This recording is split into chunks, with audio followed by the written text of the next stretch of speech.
Bienvenidos una vez más a Un Día con Ángel.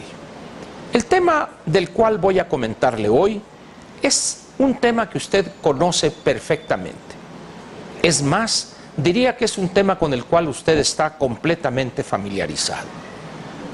Usted y yo fuimos educados para adorar ese tema, para respetarlo, para añorarlo, y en algunos casos, no pocos mexicanos fueron educados, no es mi caso, para trabajar o luchar en favor de que se repita o de repetir ese tema. Hablo del tiempo pasado. ¿Ha escuchado usted ese refrán que dice todo tiempo pasado fue mejor?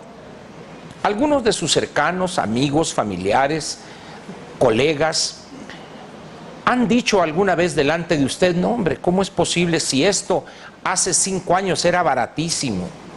O hace 15 años se podía hacer esto mejor, hoy ya no se puede vivir. Si usted observa con cuidado las expresiones que se dicen en reuniones familiares, en tertulias, jugando dominó en alguna cantina, va a encontrar usted que prácticamente en todas esas conversaciones el tema que domina cuando se habla de tiempo es el pasado. Esto se da de manera natural en nosotros. Hemos sido educados, como decía, para adorar el pasado, para rendirle pleitesía, para añorarlo, nos seduce. Pero al mismo tiempo hemos sido educados para rechazar al pasado. Y la explicación es muy sencilla de esto. Primeramente, el pasado nada representa en cuanto a reto se refiere. No lo podemos cambiar, es inamovible, y en cambio el futuro hay que construirlo. Para construir un mejor futuro tenemos que estudiar, tenemos que investigar, documentarnos, tenemos que ahorrar, ser austeros, frugales, para guardar recursos para las siguientes generaciones, para darle un mundo mejor a nuestros hijos y a los hijos de nuestros hijos. Es tal la adoración que profesamos hacia el pasado que esto es casi una nueva religión en México. El Dios omnipotente y omnipresente sería ese tiempo que ya se fue, sin embargo, que está muy presente entre nosotros. La adoración al pasado constituiría, pues, una nueva religión. Como es imposible construir templos donde se ponga ahí religión del pasado o adoración del pasado, hay muchos lugares que de manera involuntaria se convierten en templos donde se adora al pasado. En América Latina, México en este sentido no está solo. Varios países en América Latina viven igual que nosotros de la adoración del pasado. Por ejemplo, lo que queda de los hermanos Castro son los grandes oficiantes, los grandes arzobispos o cardenales de esa nueva religión en Cuba, la adoración del pasado. En Centroamérica tenemos a este dictadorzuelo de pueblo que es Daniel Ortega, pero si vamos bajando al subcontinente, en América del Sur, pues encontramos, ¿qué le puedo decir a usted? A Evo Morales. Hugo Chávez lo fue, uno de los grandes sacerdotes de esa adoración del pasado, ahora es el hombre del pajarito, Maduro. Tenemos en Argentina a la señora Fernández, ya dije Evo Morales en Bolivia, pero está también Correa en Ecuador. A donde quiera que usted vaya y le busque en América Latina va a encontrar estos adoradores del pasado. En México, centenas o miles de intelectuales disque de avanzada son también adoradores del pasado. En algunos casos, ciertas universidades públicas son templos de adoración del pasado.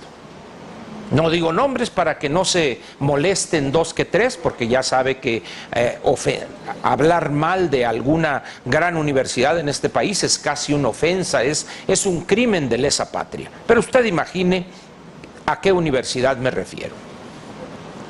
Uno de esos lugares de culto al pasado lo constituye en nuestro país el Congreso. sus dos grandes palacios, el nuevo palacio este que parece hotel de lujo aquí en Insurgentes y Reforma, cuando salen ellos de Jicoténcatl, en el centro de la ciudad, y el Palacio de San Lázaro. Estas dos grandes y majestuosas construcciones son los templos emblemáticos de adoración del pasado. Hay ceremonias de tiempo en tiempo.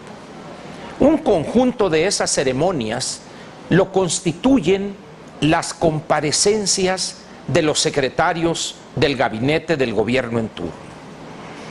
Acuden ellos en principio en función de algo que se llama la glosa del informe.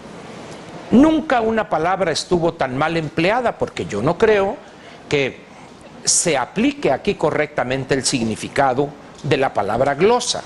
Glosa quiere decir explicar algo oscuro, confuso.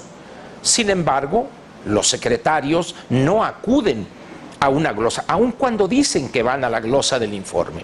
Van a echar de su ronco pecho ditirambos, elogios mil al que es su jefe.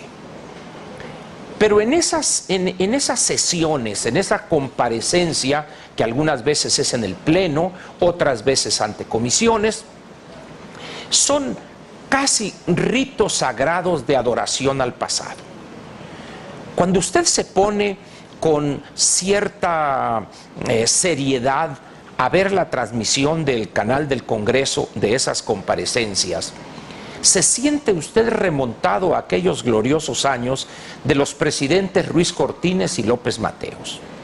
Es como si usted estuviera viviendo casi ahí, en el centro de esos grandes espacios donde 500 diputados y 128 senadores discuten como si estuvieran en los años 60. El pasado en su máxima expresión. El secretario o el alto funcionario que acude se siente como si fuera parte del gabinete de López Mateos o de Ruiz Cortines.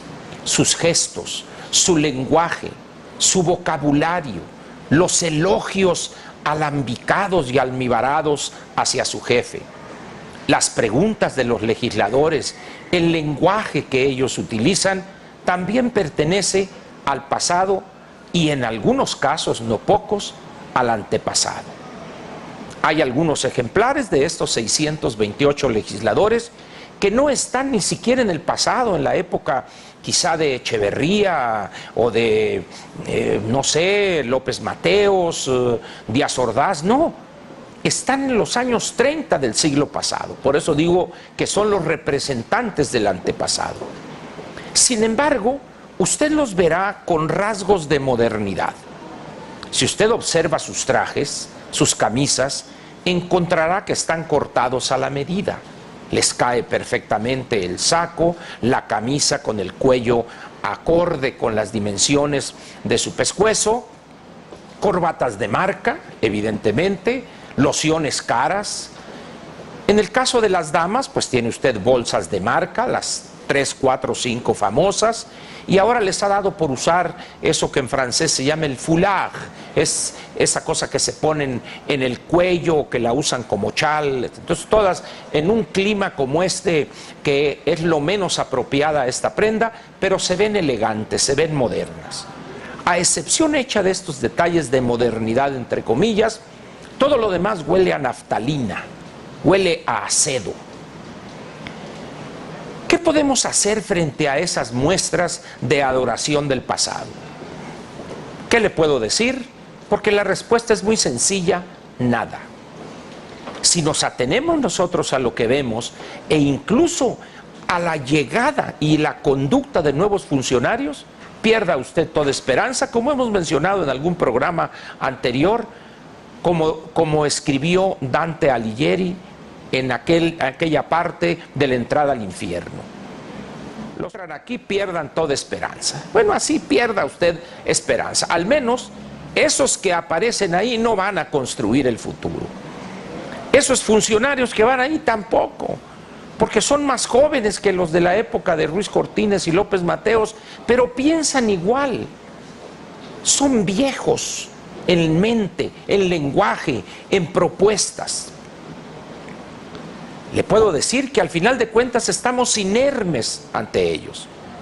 El pasado es el objeto de adoración de no pocos mexicanos. ¿Puede un país salir adelante con esa visión de sus políticos, sean estos funcionarios, gobernantes o legisladores? Imposible. Nosotros vamos, junto con algunos países de América Latina, a contrapelo del desarrollo. Mientras en aquellos países que resolvieron buena parte de sus problemas estructurales y sentaron las bases para la solución de otros, allá se pensaba en el futuro, en construirlo, en estudiar, en trabajar para construir el mejor futuro para las siguientes generaciones. En estos mismos años nosotros estábamos en las antípodas, en el extremo opuesto, adorando al pasado y soñando con su reedición. Dígame usted si no, cuando Cuauhtémoc Cárdenas se para y quiere que el petróleo lo manejemos igual que hace 70 años, 75 años, es imposible. Sin embargo, ellos afirman con una convicción y un celo digno de mejor causa que el pasado y el antepasado son el mejor de los futuros.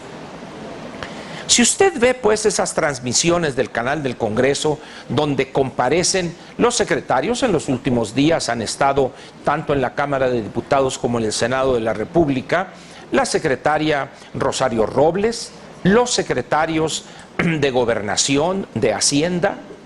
Y si llega un momento en que usted se cansa de eso porque tanto pasado lo abruma, yo le recomendaría a usted que buscara en alguno de los canales de cable, o la rente, o la compre, una película de Cantinflas que se llama Si yo fuera diputado. Y va a ver usted en esta película cosas chuscas, como era el pasado en la actividad política por los años que esta película fue filmada. Al final de cuentas dirá usted, bueno, pasado aquel, el de Cantinflas, y pasado el de estos legisladores, no más que hay una pequeña diferencia. Aquel pasado que le presenta Cantinflas, al menos contrario al actual, era muy ameno. Y este es por su atención, y le anticipo que el día de mañana vamos a tratar un tema que tiene una gran importancia para el desarrollo y crecimiento económico del país.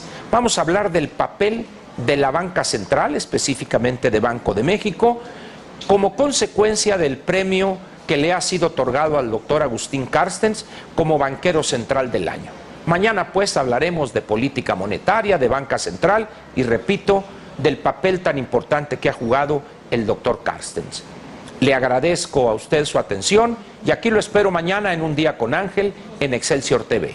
Muchas gracias y muy buenas noches.